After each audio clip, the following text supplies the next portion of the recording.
하나님 아버지, 믿음으로 소망으로 주님 앞에 나아갑니다. 상한 심령이 치유되고 또 회복되고 질병 예수 이름으로 떠나가고 다친 것이 열리고 문제들이 해결되는 또 영혼의 새 힘을 얻는 풍성한 은혜로 하나님 함께하여 주시옵소서. 주님 사랑하여 또 믿음으로 드린 물질 손길이 있습니다. 믿음의 생명의 씨앗을 심으사오니 더 풍성한 열매로 거두게 하시고 또 하늘의 신령한 은혜와 땅의 축복으로 더하셔서 하나님께 영광 돌리며 섬기며 나누게 하시고 또 이 시간 하나님 앞에 있습니다. 또 마음과 귀를 열어주시고 믿음으로 받고 순종을 하나님께 영광 돌리는 우리 모두가 되게 하여 주시옵소서. 예수님의 이름으로 기도드립니다. 아멘. 우리 서로 인사드리겠습니다. 힘내십시오.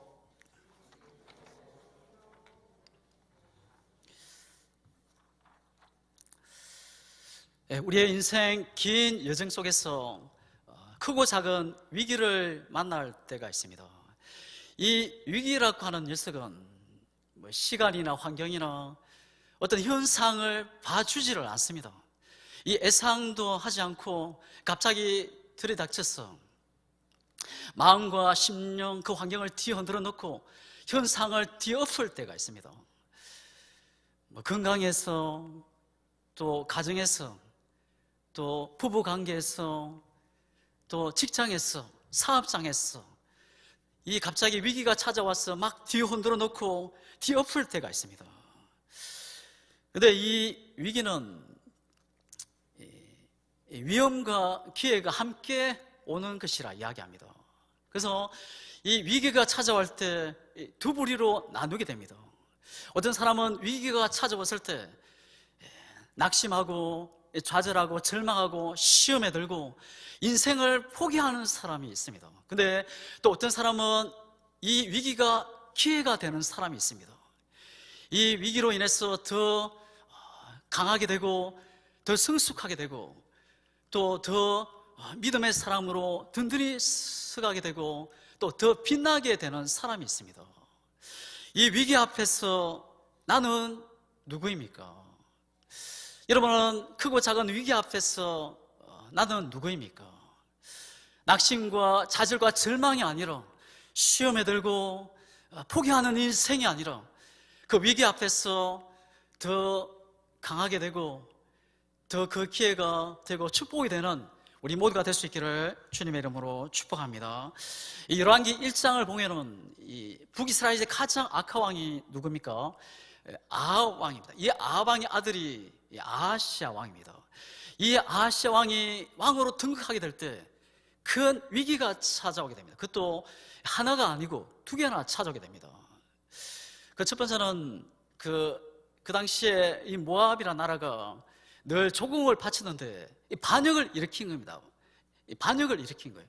조공을 바치지 않겠다. 또 하나는 이 아하시아 왕이 그 다락을 오르다가 난간에서 떨어지게 됩니다. 그리고 다리에 큰 상처를 입게 되고 이 위기를 통해서 이 아하시아 왕이 선택한 것이 무엇입니까? 하나님이 아니라 에그론의 신 바알세불을 선택하게 됩니다. 이 바알세불 이 신에게 사람을 보내게 되고 이 난간에서 떨어진 상처가 어떻게 되는지 한번 물어보고 와라. 이 사실을 안 하나님이 급하게 엘리야를 보내게 됩니다. 그리고 그 앞에 가로막고 아니 이스라엘 땅에 하나님이 없어서 이 에그로 신 바알세불에게 물으러 가느냐? 이 너의 왕은 침대에서 내리지 못하고 죽게 될 것이다. 이 가던 사람이 다시 되돌아가서 이 아하시아 왕의 엘리야를 만났던 얘기를 하게 됩니다. 근데 이 아하시아 왕이 그러면 두 손 들고 하나님 앞에 회개하고 하나님을 찾고 하나님을 나와야 합니다. 근데 이 아하시아 왕이 선택한 것이 무엇입니까? 엘리야를 잡아서 죽이라 군대를 보내게 됩니다. 근데 이 아하시아 왕은 하나님을 선택하지 않으게 해서 이 침대에서 내려오지 못하고 죽게 됩니다. 여러분, 어떤 위기 앞에서도 우리 하나님을 찾는 우리 모두가 되기를 주님의 이름으로 축복합니다. 이 마태복음 8장에 보면은 이 예수님과 이 제자들이 함께 이 갈릴리 바다에 배를 타고 거닐게 됩니다. 한참을 가는 길에 이 갑자기 파도가 일고 큰 풍랑이 일게 됩니다. 이 갈릴리 바다는 기후가 이 지역이 아주 특별한 지역입니다. 이 북쪽 이 헤르몬 산에서 내려오는 그 찬 바람과 이 아라비아 남쪽에서 불어오는 사막에서 불어오는 따뜻한 기온이 만나서 갑자기 큰 강풍이 일을 때가 있었습니다. 예수님의 제자 중에는 이 갈릴리 바다와 함께 승장했던 그런 제자들이 있었습니다. 늘 갈릴리 바다와 함께 바다와 싸우면 늘 자신이 있던 그런 제자들이었어요. 근데 그날만은 아니었습니다. 죽을 위험을 경험하고 그때 누워 계시던 그 예수님을 깨게 됩니다. 예수님이 이 파도를, 바람을 잠잠케 하고 또 하나님의 놀라운 은혜를 경험하고 예수가 하나님인 것을 깨닫게 됩니다. 여러분, 이 위기는 하나님을 알게 되는 기회고 이 위기는 하나님을 찾아라는 하나님의 음성입니다. 여러분 앞에 위기가, 크고 작은 위기가 찾아왔을 때 낙심과 절망이 아니라 하나님을 찾고 또 하나님은 놀라운 하나님을 경험하고 또 그 위기가 기회가 되고 축복이 되는 우리 양문의 모든 성도들이 다 될 수 있기를 주님의 이름으로 축복합니다. 여러분, 사람이 언제 변합니까? 좋은 책을 읽으면 변할 수 있습니까? 좋은 영화를 보면 변화됩니까? 아니면 그제도나 아주 좋은 외국에 좋은 여행을 갔다 오면 사람이 변화될 수 있습니까? 잠깐, 순간은 변할 수 있지만 얼마 되지 않아서 변하지 않는 자신의 모습을 발견하게 됩니다. 사람은 잘 변하지 않습니다. 잠언 27장 22절입니다. 미르는 저를 곡물과 함께 절구에 넣고 공의로 찔지라도 그의 미르는 벗겨지지 아니하느니라. 사람이 바뀌지 않는다는 겁니다. 하나님이 바꿔주셔야 합니다. 근데 내가 변할 때가 있습니다. 여러분, 그때가 언제입니까? 진짜 내가 사랑하는 사람을 만났을 때, 내가 가장 가까운 사랑하는 사람이 세상을 떠날 때, 마지막으로 예수님을 만나면 내가 바뀔 수 있고 변화될 수 있습니다. 오늘 그 예수님을 만나는 시간이 될 수 있기를 주의 이름으로 축복합니다. 소망의 예수님, 일으키시는 예수님, 힘있고 강하게 하시는 그 예수님을 만나는 시간이 될 수 있기를 주님의 이름으로 축복합니다. 오늘 큰 변화를 일으킨 한 사람을 만나게 돼요. 그 사람이 누굽니까? 엘리야입니다. 이 엘리야의 뜻은 여호와는 나의 하나님이시다. 남편의 하나님, 아내의 하나님, 어머니의 하나님이 아니라 나의 하나님이 되어야 합니다. 열왕기상 17장 1절입니다. 길라앗에 우고하는 자 중에 딥셋 사람 엘리야가 아합에게 말하되 내가 섬기는 이스라엘의 하나님 여호와께서 살아계심을 두고 맹세하노니 내 말이 없으면 수년 동안 비도 이슬도 있지 아니하리라 하니라. 엘리야는 좋은 신분의 사람이 아닙니다. 부잣집의 아들, 높은 학자의 집안의 아들이 아닙니다. 성경에서 딥셋 사람이다 말하고 있는 부분은 오직 오늘 본문에 있는 내용뿐입니다. 작은 산골 마을, 70호 정도 되는 곳입니다. 하나님이 쓰시는 사람의 조건이 무엇입니까?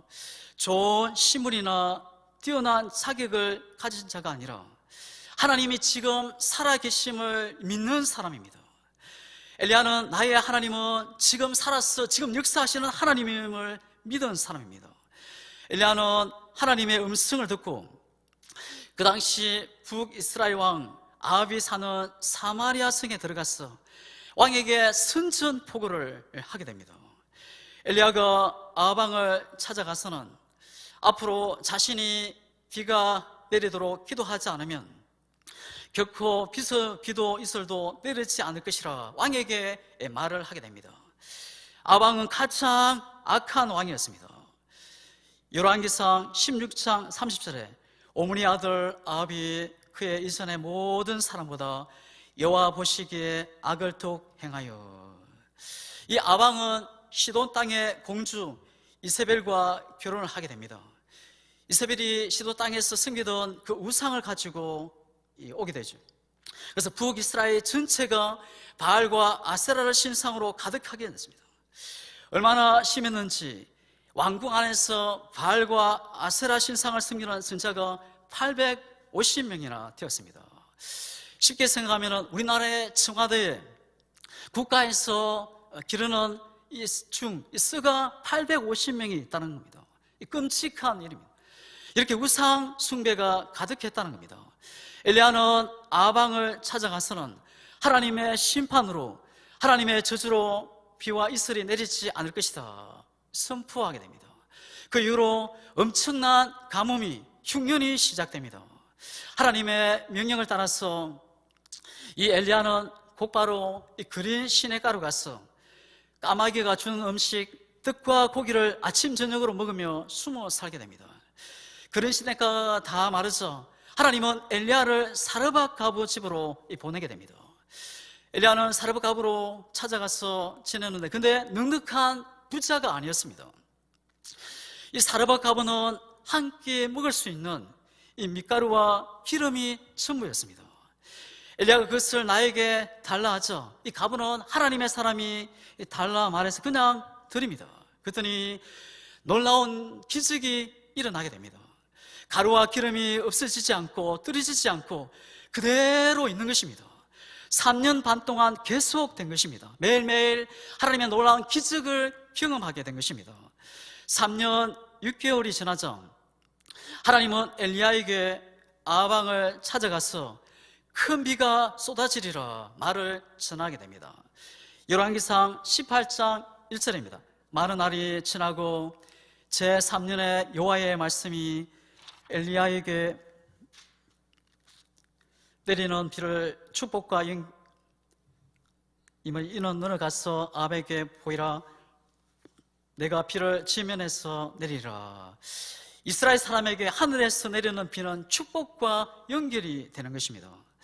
3년 반 동안 내리지 않는데 이 비가 내린다는 것은 자다가도 이 말을 들으면 출출일입니다. 이 하나님의 음성을 듣고 엘리야는 신이 나서 이 아합을 찾아갑니다. 근데 이 아합이 엘리야를 죽이려 합니다. 엘리야가 말을 한 이후부터 비가 이슬이 오지 않았기 때문에 이 엘리야를 죽이려 했던 겁니다. 그 이후로 3년 반 동안 비가 이슬이 오지 않은 겁니다. 아합이 엘리야를 보고 어떻게 말합니까? 17절입니다. 엘리야를 볼 때에 아합이 그에게 이르되 이스라엘을 괴롭게 하는 자여 너냐. 이 괴롭게 한다는 말은 재난을 몰고 온다, 해를 끼치게 한다는 뜻입니다. 이 말을 들은 엘리야는 이스라엘을 괴롭게 하는 사람이 내가 아니라 당신과 당신의 아버지 집이 괴롭게 하고 있다 말하고 있습니다. 18절입니다. 그가 대답하되 내가 이스라엘을 괴롭게 하는 것이 아니라 당신과 당신의 아버지 집이 괴롭게 하였으니 이는 여호와의 명령을 버렸고 당신이 바알들을 따랐습니다. 사람은 자신을 바라볼 줄 아는 사람은 훌륭한 사람입니다. 부부싸움을 자주 하는 가정을 보면은 모두 항상 상대방을 바라보는 사람입니다. 당신의 말투, 너의 말, 너의 행동, 너의 눈빛이 다 마음에 들지 않는다는 겁니다. 근데 부부싸움을 하지 않는 사람은 나 자신을 바라보는 사람입니다. 나의 말투 때문에, 나의 행동 때문에, 나의 말 때문에, 나의 모난 성격 때문에 내가 부족했어, 내가 문제요, 나 때문이요 말하는 사람이 훌륭한 사람입니다. 근데 당신이 문제요, 당신 때문이요 하는 사람 진짜 문제가 있는 사람입니다. 내가 낮아지기를 주의 이름으로 축복합니다. 내가 겸손하면, 내가 낮아지면 하나님의 은혜가, 하나님의 축복이 임하게 됩니다. 눈에 보이는 모든 것이 하나님의 은혜요, 감사가 되는 것입니다. 아방은 이스라엘 땅에 기근과 가뭄이, 고통이 온 것, 자신의 문제인지를 전혀 모르고 있습니다. 자신의 우상 숭배 때문인지를 모르고 있는 겁니다. 이스라엘의 진짜 문제가 무엇입니까? 비가 오고 안 오는 것이 문제가 아니었습니다. 우상 숭배가 진짜 문제였습니다. 하나님을 사랑하지 못한 것이 문제였고, 세상에 푹 빠져 사는 것이, 말씀에 순종하는 것이 진짜 문제였습니다. 엘리야는 아합에게 공개적으로 영적 전투를 신청하게 됩니다. 19절입니다. 그런즉 사람을 보내 온 이스라엘과 이세벨의 상에서 먹는 바알 선지자 450명과 아스라의 선지자 400명을 갈멜산으로 모아 내게로 나오게 하소서. 이 북이스라엘의 수도 이 사마리아 성에서 이 갈멜산까지 거리는 50에서 70km 정도 됩니다. 이 북서쪽 갈멜산에서 영적 전투가 시작됩니다. 영적 전투의 소식이 순식간에 나라 전체에 퍼지게 됩니다. 비를 애타게 기다리는 백성들은 이 갈멜산으로 몰려들기 시작합니다.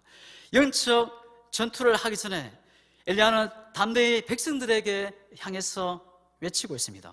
21절입니다. 엘리야가 모든 백성에게 가까이 나가 이르되 너희가 어느 때까지 둘 사이에서 머뭇머뭇하려느냐. 여호와가 만일 하나님이면 그를 따르고 바알이 만일 하나님이면 그를 따를지니라 하니 백성이 말 한마디도 대답하지 아니하는지라. 엘리야는 비가 오지 않아서 몰려든 백성들에게 언제까지 하나님과 바알 사이에 머뭇머뭇하느냐. 바알이든 하나님이든 한 분만 쫓아라, 한 분만 따르라, 한 분만 선택하라 지금 외치고 있습니다. 근데 아무 대답을 하지 않습니다. 구경만 하고 있습니다. 하나님도 좋고 세상도 좋고 하나님도 좋고 바알도 좋다는 것입니다. 바알과 아세라는 풍류의 신, 쾌락의 신입니다. 하나님보다는 세상의 번성, 세상의 풍성함, 세상의 쾌락이 더 좋다는 겁니다. 우리는 세상에 빠져서 살든지 하나님에 따라 살든지 둘 중 하나를 선택해야 합니다.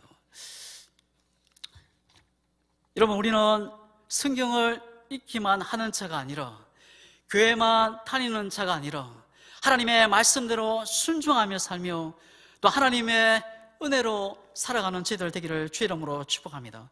누가 은혜를 받을 수 있습니까?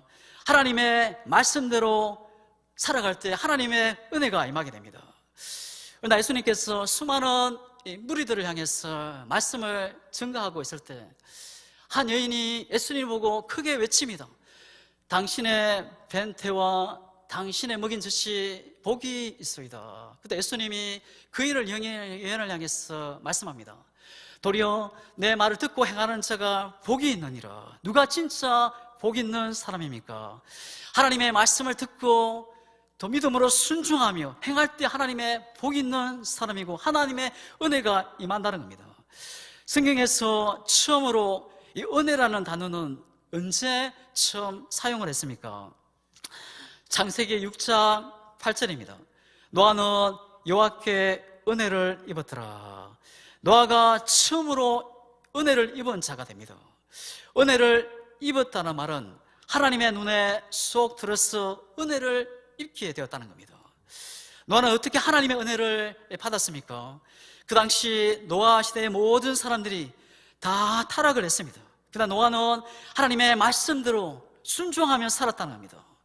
너무나 타락함이 심해서 노아 가족을 지원하는 모든 사람들이 물로 심판을 받게 됩니다. 노아가 은혜를 받은 것은 세상 사람들과 다르게 하나님의 말씀을 믿음으로 받고 순종하며 살았기 때문입니다. 우리도 적당히 교회를 다니고 적당히 예수 믿는 자가 아니라 적당히 대충 살아가는 것이 아니라 하나님의 말씀을 생명으로 여기고 순종으로 살아가는 우리 모두가 되기를 주님의 이름으로 축복합니다. 그곳에 은혜가 있고 축복이 있고 기적이 있고 회복이, 치유가, 능력이 있고 구원이 있는 줄 믿습니다. 우리는 적당히 교회를 다니고 적당히 세상을 따라가며 좋은 것을 이기고 지혜롭게 똑똑한 사람으로 볼 때가 있습니다. 과연 나는 예수님을 믿는 성도인가 그리스도인인가? 세상과 하나님 사이에 머뭇머뭇하는 자들이 아니라 하나님도 아니고 세상도 아닌 양발에 거친 상태로 사는 자들이 아니라 우리는 하나님을, 예수님을 따라 말씀 따라 살아가는 우리 모두가 되기를 주님의 이름으로 축복합니다. 분명한 하나님의 예수님의 길을 따라가야 합니다. 그곳에 은혜가 있고 기적이 있고 구원이 있는 것입니다. 영적 미지근한 상태에서 우리는 빠져나와야 합니다. 예수님은 라오디아 교회를 향해서 영적 미지근함을 책망하십니다. 요한계시록 3장 15절, 내가 내 행위를 아노니 내가 차지도 아니하고 뜨겁지도 아니하도다. 내가 차든지 뜨겁든지 하기를 원하노라. 우리는 말로만 예수 믿는 것이 아니라 전심으로 온 마음으로 삶으로 예수님을 믿는 우리 모두가 될 수 있기를 주님의 이름으로 축복합니다. 내가 진짜 변화되기를 진심으로 원하면 머뭇 미지근함에서 중간지대에서 빠져나와야 합니다. 내가 변화되기를 원한다면 무너진 예배를 다시 회복하고 세우는 것입니다. 엘리야는 2마리의 송아지를 가져오라 하고 한 마리는 바알과 아세라는 승리는 그들에게 줬어. 너희가 기도해서 하늘에서 불을 내리게 오게 하고 이 다른 한 마리는 내가 제단에 올려놓고 불을 내리게 하자, 시합을 하자는 겁니다. 먼저 너희가 숫자가 많으니 너희가 먼저 불을 내리게 해봐라. 그들은 제단 위에 장작을 놓고 그 위에 송아지를 올려놓고 그들의 주문을 외우기 시작합니다. 아침 9시부터 정오까지 주문을 외우고 기도를 하지만 아무런 반응이, 아무런 일이 일어나지 않았습니다. 오후부터 또다시 더 큰 소리로 기도하고 자신의 몸을 자해하며 주문을 외우고 그들은 자신만의 기도를 해보지만 아무런 일이 일어나지 않았습니다. 드디어 엘리야의 차례가 돌아왔습니다. 엘리야는 무대의 중앙에 등장하게 됩니다. 30절입니다. 엘리야가 모든 백성을 향하여 이르되 내게로 가까이 오라. 백성이 다 그에게 가까이 가매 그가 무너진 여호와의 제단을 수축하되. 이 엘리야, 이스라엘 12지파를 상징하는 12개의 돈을 쌓고 무너진 제단을 다시 쌓아 만들게 됩니다. 그리고 나무 장작을 넣고 그 위에 송아지를 놓았습니다. 2 세아 되는 도랑을 제단 주위를 빙 둘러 팠습니다. 그리고 장작 위에 물을 3번이나 흠뻑 흘러 넘치도록 퍼붓습니다. 3년 반이 되는 그 가뭄으로 이 물이 어디에 있었습니까? 이 물은 갈멜산 밑에 아래에 지중해 바다가 흐르고 있습니다. 이 물은 바다물이라 주석에는 이야기하고 있습니다. 나무에 물을 왜 붓습니까? 나무에 물을 붓는다는 것은 태양의 빛으로 불이 붙는 것이 아니라 오직 하늘 위에서부터 하나님이 내리는 불만이 붙일 수 있다는 것입니다. 엘리야는 하나님께서 하늘에서 반드시 불이 내리실 것을 믿음으로 확신했다는 겁니다. 물이 얼마나 가득한지 파놓은 도랑에서 물이 흘러 넘치고 있었습니다. 엘리야는 평소에 기도의 사람이요 이 예배의 사람이었습니다. 엘리야가 하늘에서 불이 내리도록 기도하는 시간이 언제였습니까? 엘리야는 이스라엘 사람들이 소제 드리는 시간에 기도를 시작합니다. 엘리야는 예배의 습관이 있었다는 겁니다. 저녁 소제 드릴 때 오후 6시 정해진 해 지기 직전입니다. 경건한 유대인들은 이 시간대에 하나님께 늘 예배를 드렸습니다. 엘리야는 예배를 기도를 드리는 좋은 습관이 있었습니다. 내가 변하기를 진심으로 원한다면, 은혜가 부어지기를 원한다면 이 규칙적인 예배가 반드시 있어야 합니다. 하나님은 영과 진리로 예배하는 자를 찾으십니다. 무너진 제단을 다시 세워지기를 주의 이름으로 축복합니다. 무엇보다도 예배가 살아나야 합니다. 모든 예배의 귀함을 알고 또 모든 기도가 경건함을 하나님 앞에 드려야 합니다. 예배의 삶의 중심이 되게 해야 합니다. 돈이, 성공이 삶의 중심이 아니라 예배가 삶의 중심이 될 때 하나님께서 은혜를 부어주십니다. 형식적인 예배가 아니라 하나님을 만나는 예배, 은혜가 부어지는 예배가 되어야 하겠습니다. 엘리야는 기도하기 시작합니다. 하나님이여, 하늘에서 불이 내려와서 여호와가 하나님이신 것을 보게 하옵소서. 믿음으로 하나님 앞에 간절히 기도하기 시작합니다. 36절입니다. 저녁 소재 드릴 때에 이르러 선지자 엘리야가 나가서 말하되 아브라함과 이삭과 이스라엘 하나님 여호와여, 주께서 이스라엘 중에서 하나님이신 것과 내가 주의 종인 것과 내가 주의 말씀대로 이 모든 행하는 것을 오늘 알게 하옵소서. 여호와여, 내가 응답하옵소서. 내게 응답하옵소서. 이 백성에게 주 여호와는 하나님이신 것과 주는 그들의 마음을 되돌리시키심을 알게 하옵소서. 엘리야의 기도는 길지 않습니다. 바알과 아세라를 섬기는 그들은 오전 9시부터 정오 또 저녁 6시까지 주문을 외우고 자신들만의 기도를 했지만 이 응답이 전혀 없었습니다. 그런데 엘리야는 2절입니다. 기도 내용도 짧습니다. 시간도 짧습니다. 그의 기도의 내용은 하나님, 저들이 하나님을 알게 하옵소서. 알게 하옵소서. 알게 한다, 지식적인 아는 것이 아니고 깊은 친밀감을 통해서 아는 것입니다. 야다라는 단어를 쓰고 있습니다. 경험을, 체험을 통해서 아는 겁니다. 하나님이 저들이 하나님을 이론적으로 지식적으로 아는 것이 아니라 지금 살아서 역사하시는 하나님, 저들이 지금 경험적으로 체험적으로 하나님을 만나고 하나님을 알 수 있도록 하나님이 역사하여 주시옵소서. 그렇게 지금 기도하고 있는 겁니다.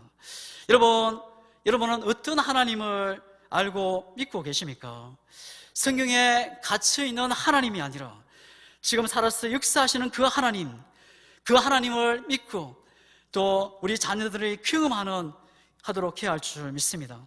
이론의 하나님이 아니라 지금 살아서 역사하시는 하나님을 만나야 합니다.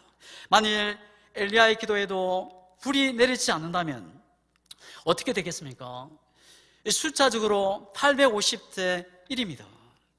즉각 이 엘리야는 체포돼서 죽게 될 것입니다.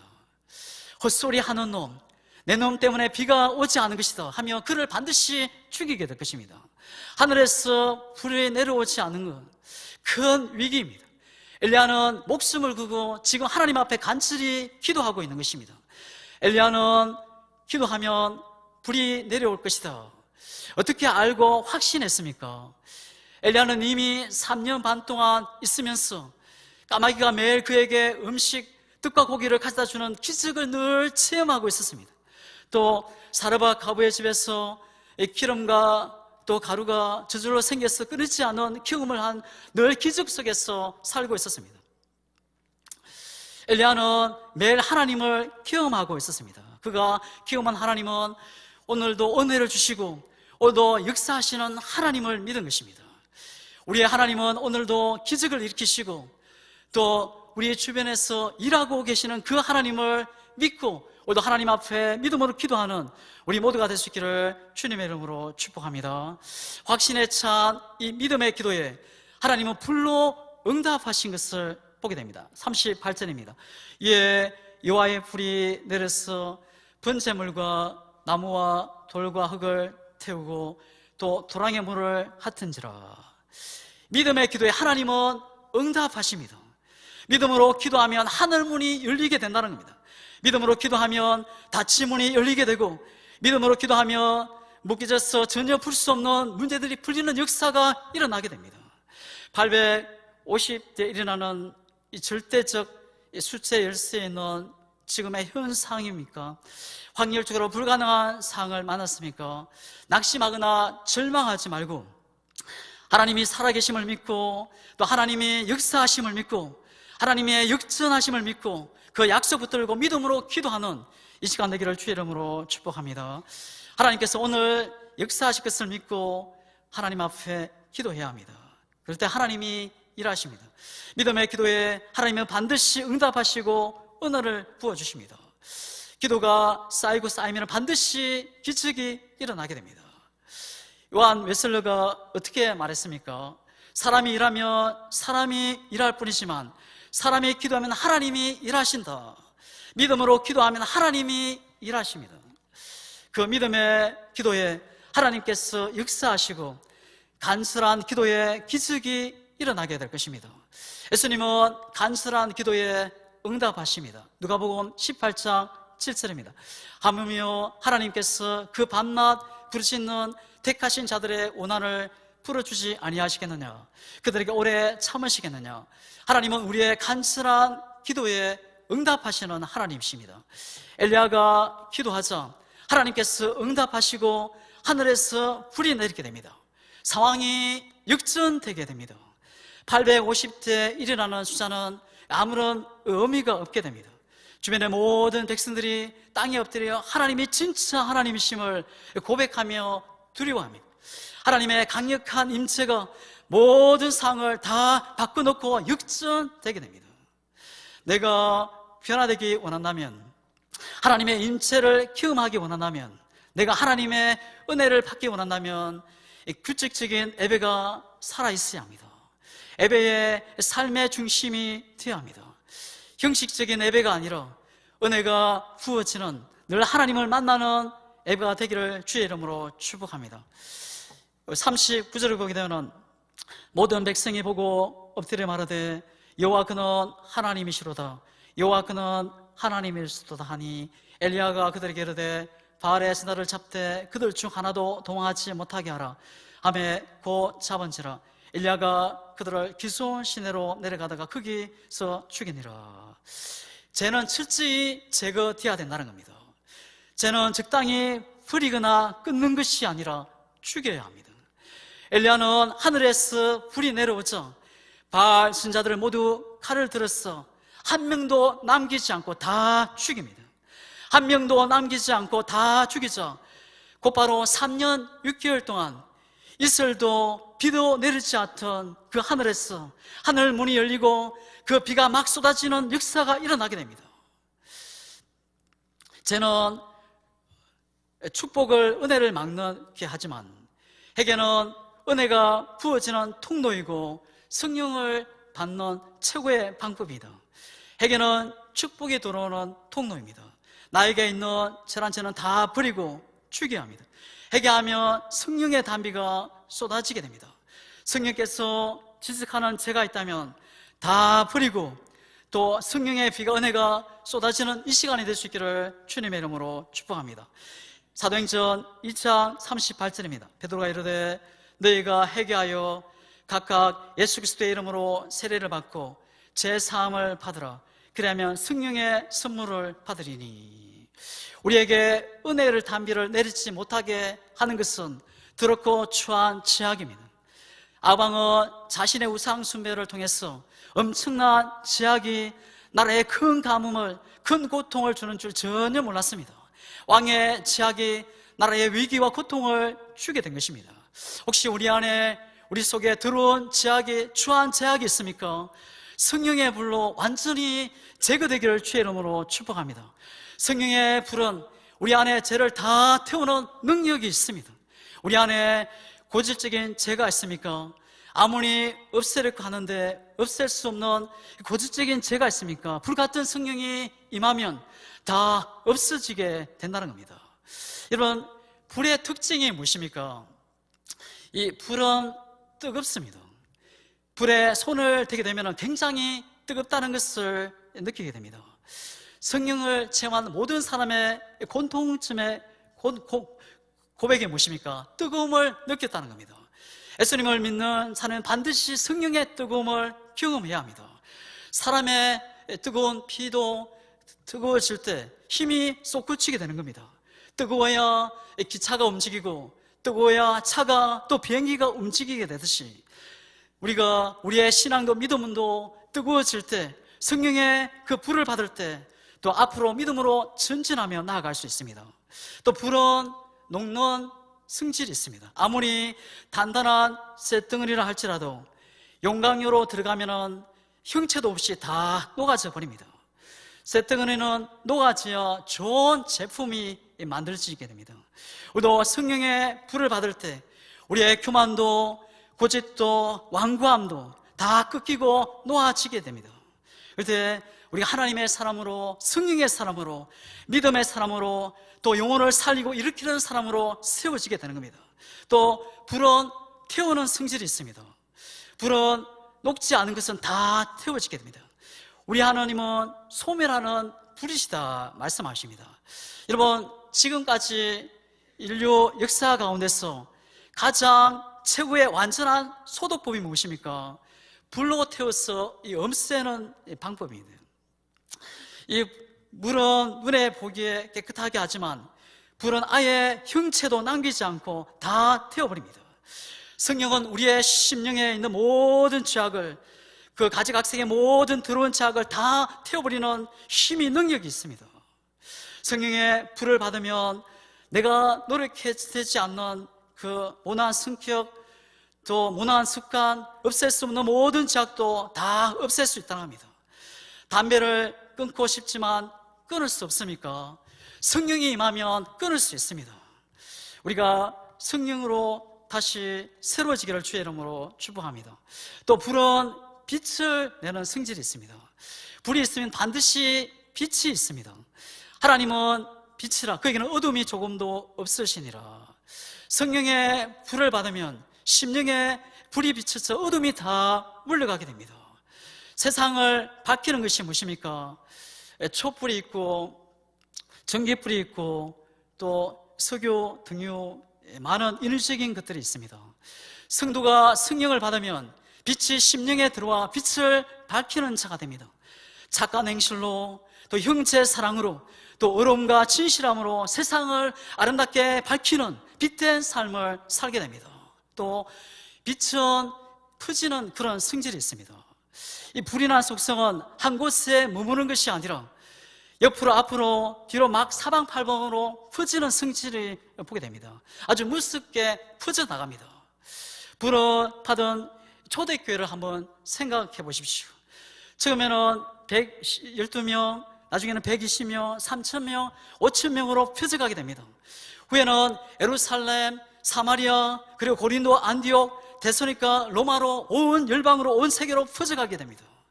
성령의 불은 받은 모든 성도는, 교회는 제자리에 정체되지 않고 사람의 한계를 뛰어넘어서 막 퍼져가는 놀라운 역사가 있게 된다는 겁니다. 성경에서 복음을 연병이라 이야기합니다. 연병이 무엇입니까? 사람을 죽이는 첩려병입니다. 하지만 이 복음은 죽어가는 영혼을 일으키고 살리는 복음입니다. 성령의 불을 받으면 또 복음으로 영혼을 살리고 일으키는 하나님의 사람으로, 또 내가 있는 그곳을 주 살리는, 일으키는 사람으로 퍼져가게 되는 역사가 이르게 됩니다. 또 불은 위로 올라가는 성질이 있습니다. 불은 언제나 아래로, 땅으로 내려가지 않고 언제든지 위로 또 솟구치는 것을 보게 됩니다. 올라가게 됩니다. 우리도 성령의 불을 받게 되면 우리의 믿음도, 우리의 신앙도, 우리의 찬양의 소리, 또 우리의 기도의 소리, 또 우리가 섬기는 모습이 다 올라가게 된다는 겁니다. 땅의 끝보다 하늘 위의 것을 사모하게 되고 위로 보는 위의 것을 구하며 사는 영적 체질로 바뀌게 된다는 겁니다. 사도행전 2장에서 이 오순절 다락방에 내린 그 성령의 불은 연약감을 태우고 힘있는 애수에 강한 복음의 용사가 되게 했습니다. 오순절에 내린 그 성령의 불은 두려움을 불에 태우고 열정의 사람, 또 꿈꾸는 담대한 사람으로 되게 했습니다. 오순절 내린 성령의 불은 뜨거운 불타는 사랑의 사람들로 바뀌게 했습니다. 오늘 우리에게도 성령의 불이 임함으로 인해서 예수님의 강한 복음의 용사가 되고 뜨거운 사랑의 사람, 꿈꾸는 사람이 될 수 있기를 주님의 이름으로 축복합니다. 우리가 가는 곳마다 치유와 회복의 역사가 일으키고 또 일으키고 죽은 영혼을 살리는 하나님의 사람들이 다 될 수 있기를 주의 이름으로 축복합니다. 오늘 우리에게 성령의 불이 임하면 미움이 떠나가고 원망과 불평이 사라지고 사랑으로 더 하나 되는 하나님의 사람들로 세워지기를 주님의 이름으로 축복합니다.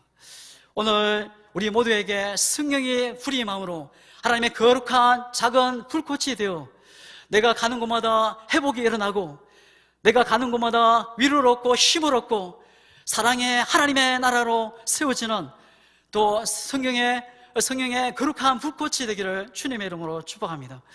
엘리야는 하나님의 말씀하시면 무조건 말씀의 명령에 단순히 순종하는 사람이었습니다. 오늘도 하나님은 단순히 말씀에 순종하는 사람을 찾으십니다. 갈멜산에서 하늘에서 불이 내려오는 것은 엘리야의 믿음이었습니다. 주변의 많은 백성들은 하늘에서 내려오는 불을 구경만 했다는 겁니다.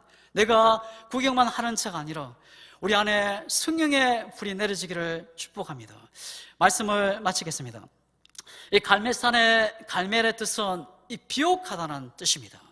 이 갈멜산의 비옥한 산에 우상 숭배를 하고 세상에 푹 빠진 사람들에게 성령의 불이 임하죠.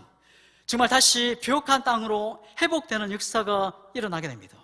우리가 세상에 빠지고 죄악에 빠지면 소망이 없지만 우리가 두 손 들고 하나님께 돌아가면 성령의 불을 받게 되면 모든 문제가, 모든 상황이 역전되게 됩니다. 그래서 우리는 하나님과 세상 사이에서 머뭇머뭇하고 중간지대에서 빠져나와야 합니다. 하나님의 중심, 말씀 중심으로 나아가야 합니다. 무너진 예배를 세우는 것입니다. 재난 죄는 다 버리고 모두가 성령의 불을 받아서 믿음도 신앙도 올라가고 또 성령을 받는 나 때문에 내가 다니는 직장이, 가정이, 또 자녀가 만나는 모든 사람들이 위로를 얻고 또 산 소망을 얻고 또 예수님을 만난 또 통로가 되는 우리 모두가 될 수 있기를 주님의 이름으로 축복합니다. 우리 기도하겠습니다. 하나님 아버지, 하나님도 세상도 아닌 자리에서 또 하나님 중심으로, 하나님 말씀 중심으로, 예배 중심으로 살게 하시고 우리 모든 예배가 회복되어 하나님의 임재를 경험하며 주님을 만나는 예배가 되게 하시고 우리 안에 있는 모든 죄악을 버리고 성령의 불이 임하여 다 태워주시고 우리의 믿음이 올라가고 예수님의 사랑의 빛으로 세상을 밝히는 우리 모두가 되게 하여 주시옵소서. 예수님의 이름으로 기도드리옵나이다. 아멘.